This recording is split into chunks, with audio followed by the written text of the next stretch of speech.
शिव पुराण कथा कहती है, भगवान शंकर का ये पवित्र चरित्र कहता है, आज के ज़माने में जगत दुनिया शरीर में आग लगाने वाले को ढूंढ रही है। घर में एक बेटा हो जाए जो शरीर में अंत समय में हमें अग्नि दे दे। हमारे घर में कोई एक ऐसा बेटा हो जाए जो हमारे अंत समय में हमें पिंड दे दे। हमारे घर में कोई एक ऐसा जन्म ले ले जो हमारे मरने के बाद श्राद्ध कर दे, तर्पण कर दे, तिलांजलि कर दे, पिंड कर दे। हम बस ऐसा ढूंढने में लगे हुए हैं। जितने भी लोग शिव महापुराण की कथा को श्रवण कर रहे हैं या जितने भी शिव भक्त इस पवित्र कथा को सुन रहे हैं, श्रवण कर रहे हैं, हम निवेदन करें कि ऐसा कोई व्यक्ति नहीं जो घर में बेटा नहीं चाहता, पुत्र नहीं चाहता। ऐसा कोई व्यक्ति ही नहीं है जो घर में पुत्र की कामना नहीं करता हो, बेटे की कामना नहीं करता हो, पुत्र की कामना नहीं करता हो, बेटे की कामना नहीं करता हो, पुत्र नहीं चाहता हो। किस लिए कामना करी जाती है? एक पुत्र की कामना इसलिए करी जाती है कि हमारा जब अंत समय आए, हमारी अंतिम अवस्था आए, हमारे प्राण छूटने का समय आए और हमारे जब प्राण छूट जाए तो कोई तर्पण कर दे, कोई तिलांजलि दे दे, कोई श्राद्ध कर दे, कोई पिंड दे दे। बस हमको कोई आखिरी में अग्नि दे दे। तन को अग्नि देने वाला तो हम ढूंढ रहे हैं कि कोई हमारे घर में एक ऐसा जन्म ले ले, हमारे घर में कोई एक ऐसा पैदा हो जाए, एक ऐसा कोई जन्म ले ले जो हमको अग्नि इस शरीर को दे दे। पर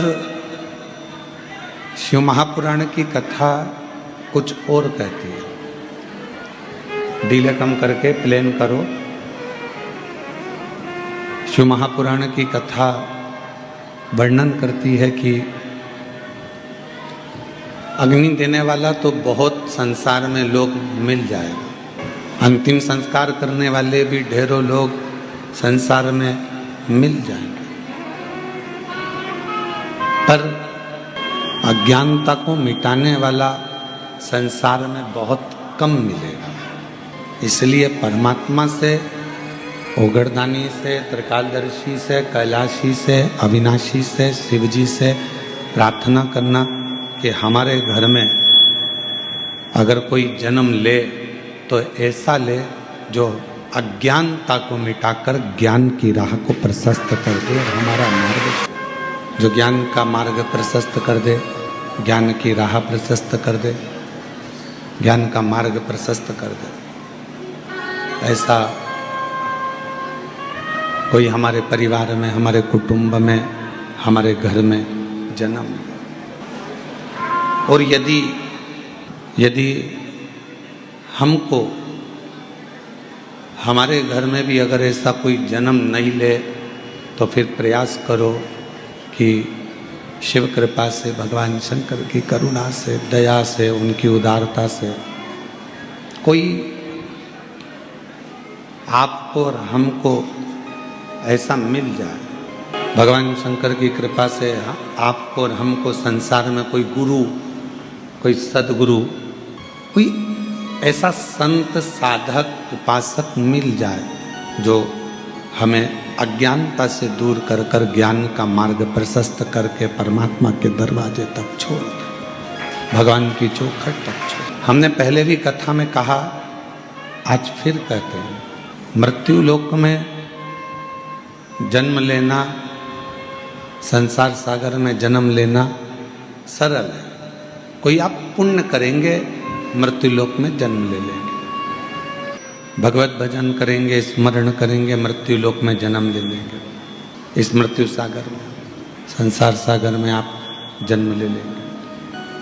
पर मृत्यु लोक में जन्म लेना सरल है, मृत्यु लोक में पैदा हो जाना, जन्म लेना सरल है, पर मृत्यु लोक में जन्म लेकर कुछ ऐसा कर्म कर देना कि तुम्हारे जाने के बाद भी दुनिया के लोग तुम्हें याद करें। तुम्हारे जाने के बाद भी दुनिया के लोग प्रभु का स्मरण करें।